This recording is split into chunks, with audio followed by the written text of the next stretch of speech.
నమస్కారం గురువుగారు. కీర్తి గారు నమస్కారం అండి. గురువుగారు, విశ్వావసు నామ సంవత్సరంలో మీనరాశి వారికి ఎలా ఉండబోతుంది గురువుగారు? మనం మీనరాశి గురించి చూసుకుందామండి. ఈ పేరు మనం ఇప్పటిదాకా చెప్పుకున్నట్టు విశ్వావసు నామ సంవత్సరం ఎలా ఉంటుందో ఈసారి అన్ని 12 రాశులకు కూడాను చాలా బాగుందండి. కొంతమందికి అష్టమ శని ఏళ్ళనాటి శని ఉన్నా కానీ అంతకుముందు ఇయర్తో కంపేర్ చేస్తే వాళ్ళతో చాలా బాగుందండి. అంటే మనం ఇయర్ టు ఇయర్ కంపేర్ చేసుకుంటూ పోతుంటే ఈ సంవత్సరం వీళ్ళకి కూడా చాలా బాగుందండి. మనం చూద్దాం. ఫస్ట్ వీళ్ళకి మీనరాశి వాళ్ళకి ఇందులో ఉన్న నక్షత్రాలు కనుక చూస్తుంటే పూర్వభాద్ర 4వ పాదం, ఉత్తరాభాద్ర 1, 2, 3, 4 పాదాలు, రేవతి 1, 2, 3, 4 పాదాలు అంతా మనకి మీనరాశిలో ఉంటారు. పేరు బలం కనుక చూసుకుంటే ది, దు, షం, జు, దా, దే, దో, చా, చి ఈ అక్షరాలు మూరార్లస్ ఇదే పేరుతో ఉన్న వాళ్ళంతా మీనరాశి కింద వస్తారండి. మనకి ఆదాయ రాజ్యపూజ్య వ్యయ అవమానాలు కనుక చూసుకుంటే వీళ్ళకి ఆదాయం 8, వ్యయం 2. అంటే వీళ్ళకి ఆదాయం బాగుంది అని మనకు తెలుస్తుంది. రాజ్యపూజ్యం 6, అవమానం 5. ఓకే, కొంచెం బాగానే ఉంది. ఇది కూడా బాగుంది. సో ఒక రకంగా చూసుకుంటే ఆదాయం బాగుంది, ఎక్కువగా ఉంది, వ్యయం కొంచెం తక్కువగా ఉంది. రాజ్యపూజ్యం గౌరవించే వాళ్ళు కూడా వీళ్ళకి ఎక్కువగానే ఉన్నారు, విమర్శించే వాళ్ళతో పోలిసి ఎక్కువగా ఉన్నారు. కాబట్టి ఓవరాల్గా బాగుందని మనం తెలుసుకోవాలి. అయితే మనకి వీళ్ళకి గ్రహస్థితిని కనుక చూసుకుంటే వీళ్ళకి జన్మరాశిలోనే శని ఉన్నారండి. అంటే మనకి ఏలినాటి శనిలో ఇది సెకండ్ స్టేజ్కి వెళ్తూ ఉన్నారనమాట. గురువు సంచారం వచ్చేటప్పటికి మిథునంలో ఉంటారు 4వ ఇంట్లో. రాహు కేతువులు వచ్చేటప్పటికి కుంభరాశిలోని కేతు వచ్చేటప్పటికి సింహరాశిలో ఉన్నారండి. ఈ యొక్క గ్రహస్థితిని పొజిషన్ బట్టి కనుక చూసుకుంటే వీళ్ళకి ఎలా ఉంటుందంటే అండి, ఫస్ట్ హౌస్లో ఉండటం వల్ల స్థితి నాశనం, బంధు క్లేశం, ద్రవ్యహాని, వ్యక్తం అని చెప్తారు. అంటే ఉన్న 4 గ్రహాల్లో కూడాను 3 గ్రహాలకి వీళ్ళకి అనుకూలంగా లేవు అని చెప్తున్నారండి. అయితే ఫస్ట్ శని ఉండటం వల్ల స్థితి నాశనం, అంటే శని వీళ్ళకి ఏలినాటి శని ఉండటం వల్ల తల మీదకి వచ్చింది అని చెప్తారు శని. అంటే ఈ టైంలో వీళ్ళకి సంపద ఎక్కువగా పోయే అవకాశము, వాళ్ళకున్న పొజిషన్ కూడా పోయే అవకాశం ఎక్కువగా ఉంటుంది. సమాజంలో బంధువులతో గొడవలు పడే అవకాశం ఎక్కువగా ఉంటుంది. మనీకి బాగా విపరీతంగా హాని జరుగుతుందండి. వీళ్ళు దాచిపెట్టుకున్న డబ్బులు కానివ్వండి, ఇన్వెస్ట్మెంట్లు పెట్టుకున్న, కలిసేదని బిజినెస్ పెట్టుకున్న, వీళ్ళు ఇన్వెస్ట్మెంట్ చేసిన మనీకి హాని జరిగే అవకాశం ఎక్కువగా ఉంది. కాబట్టి ధనహాని, ద్రవ్యహాని కొంచెం జాగ్రత్తగా ఉండాలి. 6th హౌస్లో కేతు ఉండటం వల్ల మనీ గెయిన్ బాగుందని చెప్పుకుంటారు. మనకి ఫస్ట్ హౌస్లో వీళ్ళకి శని ఉండటం వల్ల మనకి మహర్షుల సంస్కృతిలో ఏం చెప్తారంటే తేజోహాని మతి భ్రంశో అని చెప్తారు. మనఃపీడం భయం తదా రోగహార్తిర్బంధు వైరం చ స్వజనం వ్యసనం చైవ జన్మగే శని అని చెప్తారనమాట. అంటే వీళ్ళు 2వ స్టేజ్లో ఏలినాటి శని ఉండటంతో చాలా జాగ్రత్తగా ఉండాలి. ఫస్ట్ స్టేజ్లో లాస్ట్ 2 years వీళ్ళకి ఏలినాటి శని ఉంది కాబట్టి అప్పటిదాకా అన్ని విషయాల పరుగులు పెడుతూ చక్కగా ఉన్న వ్యవహారం కాస్త చాలా నిదానించి మందగించి ఆగిపోయి ఉంటుంది. వీళ్ళకి అర్థం కదేంటి ఇప్పటిదాకా అంతా బాగా ఫాస్ట్గా వెళ్ళిపోయాము, అన్నీ బాగుంది, ఇప్పుడు ఏంటి ఏది కదలట్లేదు అన్నాక ఫ్రస్ట్రేషన్స్లో వాటిలో ఉండే అవకాశం ఎక్కువగా ఉంటుంది. సెకండ్ స్టేజ్ వచ్చేప్పుడు ఇది ఇంకా కొంచెం బాగా టఫ్గా ఉంటుందండి. ఈ టైంలో వీళ్ళకి తేజోహాని, అంటే వీళ్ళలో ఒక మెచ్యూర్డ్ లుక్ వస్తుందండి, ఒక పెద్దవాళ్ళలాగా తయారైపోవటం, గ్రే హెయిర్ రావటం.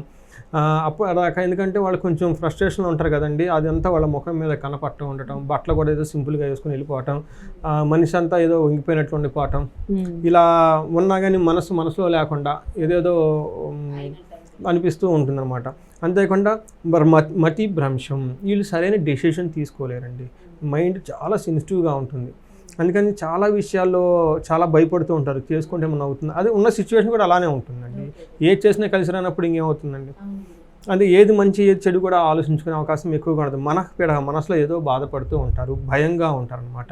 ఏది జరుగుతుంది, ఎలా ఉంటుంది అనే సిచ్యువేషన్స్ ఎక్కువగా ఉంటుంది. అంతేకాకుండా దీనికి రోగాలకు సంబంధించిన ప్రాబ్లం కూడా ఎక్కువగా ఉంటుంది. బంధువైర్యం, బంధువులతో గొడవ అయ్యే అవకాశం ఎక్కువగా ఉంటుంది. బంధువులకు దూరంగా ఉండే అవకాశం ఎక్కువగా ఉంటుంది. అంతేకాకుండా వీళ్ళకి వైరం, బంధువులతో వైరము, దుఃఖము వచ్చే అవకాశం ఎక్కువగా ఉంది. వ్యసనం, కొంచెం వీళ్ళు దురలవాట్లకు కూడా లోనే అవకాశం ఎక్కువగా ఉంటుంది. కొంచెం జాగ్రత్తగా ఉండాలి. అయితే వీళ్ళకి 3వ ఇంట్లో దృష్టి ఉండటం వల్ల బ్రదర్స్ దగ్గర నుంచి, బంధువుల దగ్గర నుంచి, పర్టికులర్గా సిబ్లింగ్స్ నుంచి, వీళ్ళకి అన్నదమ్ముల నుంచి బాగా సహాయం వచ్చే అవకాశం ఎక్కువగా ఉంటుంది. అంతేకాకుండా 10వ ఇంట్లో దృష్టి ఉండటం వల్ల ప్రొఫెషన్ రిలేటెడ్ మ్యాటర్స్లో ఎంప్లాయ్మెంట్ కోల్పోవటం కానివ్వండి, వీళ్ళకి ఎక్కువ గ్రోత్లు రాకుండా ఉండటము, లేదంటే HR హైక్స్ ఇవన్నీ రాకుండా ఉండటం, తర్వాత ఏదైనా పని బాగా వర్క్ చేసినా కానీ కొంచెం రిజల్ట్ వస్తుంది అనమాట. ఇట్లాంటి విషయాల్లో చాలా డిస్సాటిస్ఫాక్షన్కి ఎక్కువగా ఉండే అవకాశం ఎక్కువగా ఉంటుంది.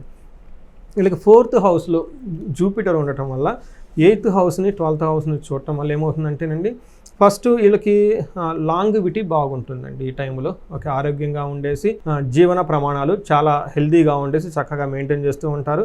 ఖర్చులు కూడాను శుభకార్యాలకి చాలా ఎక్కువ ఖర్చు పెడుతుంటారు. డొనేషన్ చేయటం కానివ్వండి, పెళ్ళిళ్ళు చేయటం కానివ్వండి, లేదంటే ఈ టైంలో ఇళ్ళు కొనటం కానివ్వండి, ఫిక్స్డ్ అసెట్లు కొంటారండి. చాలామందికి నేను తెలిసిన వాళ్ళు కూడాను ఏలినాటి శని ఉన్న ఈ టైంలో విల్లాలు కొంటాం, బంగ్లాలు కొంటాం, కార్లు కొంటాం, వాళ్ళకి యాన్సిస్టర్స్ పురాతన సంబంధించిన వస్తువులు మళ్ళా కొనటం ఇవన్నీ చేస్తూ ఉంటారు. తద్వారా విపరీతంగా డనకలు. ఏలినాటి శనిలో పెళ్ళిళ్ళు అవుతాయండి చక్కగా. ఏలినాటి శనిలో పిల్లలు పడతారు. ఏలినాటి శని టైంలో స్థిర ఆస్తులు కూడా చాలామంది కొంటారండి. వాళ్ళకి దశ బాగుంటే అంత ఎఫెక్ట్ ఏం పడదండి. అది ఇండివిజువల్ జాతకం కనుక చూపించుకుంటే మనం చూడొచ్చు. సో ఇవన్నీ మనకి ఉండటం వల్ల అయితే 8th హౌస్లో గురువు ఉండటం వల్ల, ఫోర్త్ హౌస్లో గురువు ఉండటం వల్ల ఇది కొంచెం నెగటివ్ షేడ్స్ ఎక్కువ ఉంటాయని చెప్పాలన్నమాట. ఎలా ఉంటుందంటే వీళ్ళకి యాచనం, బుద్ధి చాంచల్యం, తేజోహాని, ధన వ్యయం, దేశత్యాగం, కలహం చతుర్థ స్థానికే గురువు అంటారనమాట. 4వ ఇంట్లో కనుక గురువు ఉంటే ఏమని చెప్తారంటే దేశత్యాగం, ఉన్న ఊరిని వదిలిపెట్టేసి వేరే చోటకి వెళ్ళిపోయే అవకాశాలు చాలా ఎక్కువ మందికి ఉంటాయండి. అట్లీస్ట్ కొంతకాలం మనం ఒక 6 నెలలు కానివ్వండి, 1 year కానీ, మినిమం 3 నెలలు కానీ వాళ్ళు ఉన్న పొజిషన్ ఊరి నుంచి బయటకు వెళ్ళిపోయి ఉండే అవకాశం చాలా ఎక్కువ మందికి ఉంటుంది. అలానే తేజోహాని, అప్పటిదాకా గ్లోరియస్గా ఉన్న మనుషులు విహీనంగా ఉండటం ఇవన్నీ కనిపిస్తూ ఉంటుంది. మైండ్ మారిపోతూ ఉంటుంది. ఇప్పుడే చేద్దాం, అప్పుడే చేద్దాం, ఇది కుదరలేదు, అది కుదరలేదు.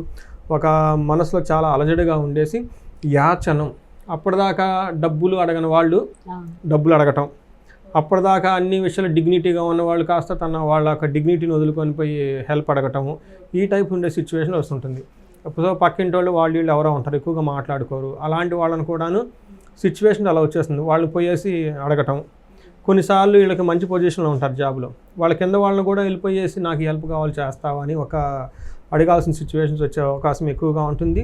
వీళ్ళకి గురువు విషయంలో కొంచెం చాలా, శని విషయంలో, గురువు విషయంలో కూడా చాలా జాగ్రత్తగా ఉండాలి. ఓకే గురువు గారు. అయితే వీళ్ళకి 12వ ఇంట్లో కనుక రాహు ఉండటం వల్ల ఇది కూడాను అంత అనుకూలంగా ఉండదండి. వీళ్ళకి దారిద్ర్యం, ధననాశనం, నేత్రపీడనం, కార్య విఘ్నం, ప్రవాసంచ, అంటే వీళ్ళు కనుక దూర ప్రయాణాలు వెళ్తుంటే అక్కడ ఆటంకాలు వచ్చే అవకాశం ఎక్కువగా ఉంటుంది. తర్వాత శత్రు భయం ఎక్కువగా ఉంటుంది. ధననాశనం కూడా అవకాశం ఎక్కువగా ఉంది. మనం ఇప్పుడు వరకు కానీ అన్ని 3 గ్రహాలు చూసుకుంటే ఏది వీళ్ళకి అనుకూలంగా లేదు కాబట్టి చాలా జాగ్రత్తగా ఉండాలి. అంతేకాకుండా వీళ్ళకి కేతు వల్ల బాగా ఉపయోగం ఉందండి. కేతు 6వ ఇంట్లో ఉండటం వల్ల వీళ్ళు ఒక 30% దాకా కేతు వీళ్ళని బాగా సపోర్ట్ చేస్తున్నారు. వీళ్ళ వల్ల శత్రువులపైన విజయం వీళ్ళదే అవుతుంది. ఏదో విధంగా టయానికి ధనం వచ్చేస్తుంది. కీర్తి ప్రతిష్టలు కూడాను ఏదో విధంగా మెయింటైన్ చేసుకుంటూ వెళ్తూ ఉంటారండి. ఓకే గురుగారు, మీనరాశి వారికి నక్షత్రాల పరంగా ఎలా ఉండబోతుంది గురుగారు? ఇందులో మనకి 3 నక్షత్రాలండి, పూర్వభాద్ర, ఉత్తరాభాద్ర, రేవతి. ఇందులో పూర్వభాద్ర కనుక చూసుకుంటే వీళ్ళు సంతోషంగా ఉంటారు. తర్వాత పట్టాభిషేకం, అభివృద్ధి, గ్రోత్ వచ్చే అవకాశం ఎక్కువ, ధనవృద్ధి కూడా వచ్చే అవకాశం ఎక్కువగా ఉంది. అయితే వీళ్ళకి 2 విషయాలు కేర్ఫుల్గా ఉండాలండి. వీళ్ళకి ఏప్రిల్ నుంచి అక్టోబర్ మధ్యలో ప్రమోషన్స్ వచ్చే అవకాశం కూడా ఎక్కువగా ఉంది. అయితే ఈ ముందు తర్వాత వీళ్ళకి కొంచెం మరణ తుల్యం, వీళ్ళు అనుకున్న ఒక ప్రాజెక్ట్ కానివ్వండి, సంథింగ్ లాస్ వచ్చేసి దానివల్ల నష్టం వచ్చే అవకాశం ఎక్కువగా ఉంటుంది. కొంచెం జాగ్రత్తగా ఉండాలి. ఉత్తరాభాద్ర వాళ్ళకి ఐశ్వర్యవంతంగా ఉంటుంది, సంతోషంగా ఉంటుంది, గ్రోత్, ప్రమోషన్స్ వచ్చే అవకాశం ఎక్కువగా ఉంటుంది, ధనలాభం వచ్చే అవకాశం ఎక్కువగా ఉంటుంది. వీళ్ళకి ధన ప్రాప్తి ఉంది, బట్ మరణ తుల్యం కూడా ఉందండి. అంటే మరణ తుల్యం అంటే ఏదో ఒక విషయంలో ఇబ్బంది పడే అవకాశం, వాళ్ళకున్న యాంబిషన్స్ కానివ్వండి, డ్రీమ్స్ కానివ్వండి, వీటిలో కొలాప్స్ అయ్యే అవకాశం ఎక్కువగా ఉంటుంది. వాటిలో నిష్ఫలాన్ని కల్పించే అవకాశం ఎక్కువగా ఉంటుంది. రేవతి నక్షత్రం వాళ్ళకి సంపద బాగుంటుంది, ఐశ్వర్యం బాగుంటుంది, సంతోషంగా ఉంటారు, ధన ప్రాప్తి ఉంటుంది, హెల్త్ కూడా చాలా బాగుంటుంది. వీళ్ళకి ఒక రకంగా చూసుకుంటే రేవతి నక్షత్రం వాళ్ళకి చాలా బాగుంది. ఎక్కడ కూడాను ఈ మేజర్ గ్రహాల ద్వారా నక్షత్రం ప్రకారం కనుక చూసుకుంటే చాలా బాగుందని మనం చెప్పుకోవాలండి.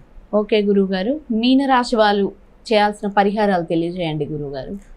వీళ్ళు పరిహారాలు చాలా ఎక్కువ చేసుకోవాలండి. ఉన్న రాసుల్లో ఏదైనా కనుక 12 రాసుల్లో ఎక్కువ పరిహారాలు ఎవరైనా చేసుకోవాలంటే మీనరాశి వాళ్ళు. అయితే ఈ రాశి వాళ్ళకు ఉన్న ఒక గొప్ప విశేషం ఏంటంటేనండి, వేరే ఏ రాశికి ఉండదండి, ఈ రాశి వాళ్ళకి మాత్రమే ఉందంటే, మీనరాశి వాళ్ళు ఎలాంటి రాశితో వాళ్ళతోనే అయినా కానీ, మీనరాశి వాళ్ళు ఎలాంటి రాశి వాళ్ళతో అయినా కానీ బాగా కలిసిపోతారండి. కరెక్ట్ అండి. అంటే వీళ్ళు వాటర్ సైన్ అండి. వాటర్ లాగా ఎన్ని ఆటంకాలు వచ్చినా కానీ పక్కకు తొలి వెళ్ళిపోతూ ఉంటారు. అదేవిధంగా ఈ ఏలినాటి శని వీళ్ళకి అది కూడా రెండో స్టేజ్లో ఉండటం వల్ల వీళ్ళు సహజంగా అలాంటి ఫ్లెక్సిబిలిటీ ఉన్న స్వభావం కాబట్టి ఆటంకాలు వచ్చినా కానీ వాటిని తట్టుకొని ముందుకి ఒక నదిలాగా ప్రవహించుకుంటూ వెళ్ళిపోతే అలాంటి జీవితం వీళ్ళది. అందుకని అయితే ఈ టైంలో ఈ వచ్చే 2.5 సంవత్సరం కొంచెం కేర్ఫుల్గా, అందులో ఈ సంవత్సరం కొంచెం కేర్ఫుల్గా ఉండాలి. ఇందులో వీళ్ళు మెయిన్ ముఖ్యంగా చేసుకోవాల్సిన పరిహారాలు అంటే శనికి సంబంధించి చాలా చేసుకోవాలండి. ఎందుకంటే వీళ్ళకి మేజర్ గ్రహాలు ఏది సరిగా లేదు. ఒక్కసారి వీళ్ళు ఫస్ట్ ఒక ఆస్ట్రాలజర్ని జ్యోతిష్కుల్ని కనుక కన్సల్ట్ అయితే దశ గనక బాగుంటే అంత ఇంపాక్ట్ చూపించండి. ఇన్ కేసు దశాభుక్తి కూడా బాగలేదు, ఇది బాగలేదంటే కొంచెం సమస్య తీవ్రంగా ఉండే అవకాశం ఎక్కువగా ఉంది. వీళ్ళు మెయిన్ ముఖ్యంగా శనికి సంబంధించి చాలా పరిహారాలు చేసుకోవాలి. పాండిచ్చేరి దగ్గర తిరునల్లారు అనే ప్లేస్ ఉంటుందండి. అక్కడ శని మహాత్మునికి తైలాభిషేకం చేయించగలిగితే శని పెట్టే పీడల నుంచి ఆల్మోస్ట్ 70% ప్రాబ్లమ్స్ తొలగిపోతాయండి. హనుమాన్ చాలీసా చదువుకోవాలి. శనివారం వీళ్ళు వెంకటేశ్వర స్వామి గుడికి వెళ్ళటము, ఆంజనేయ స్వామి గుడికి వెళ్ళటం చేయాలి. తిరుపతి ఈలైనన్ని ఎక్కువసార్లు వెళ్ళటం చూడాలి. అంతేకాకుండా వీళ్ళు శనికి తైలాభిషేకం ప్రతి శని త్రయోదశి రోజున శని వస్తూ ఉంటుందండి. అప్పుడు తైలాభిషేకం ఎక్కువగా చేయటం, ఇవన్నీ కనుక చేసుకుంటా ఉంటే శని పెట్టే ప్రాబ్లమ్స్ నుంచి బయటపడవచ్చు.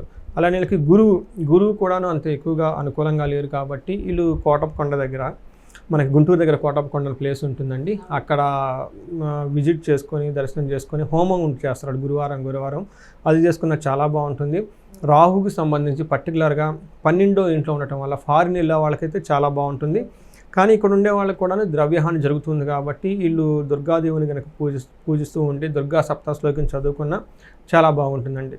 వీళ్ళు కొంచెం కేర్ఫుల్గా ఉండటం చాలా చాలా అవసరం. పర్టికులర్గా ధనాన్ని ఖర్చు పెట్టనే కూడదు. రెండోది, అనుకున్న పనులని చాలా లేట్ అవుతాయి కానీ ఖచ్చితంగా పనులు అవుతాయి. అందుకని లేటుగా అవుతుంది అని చెప్పేసి బాధపడకుండా ఉండటం రెండోది.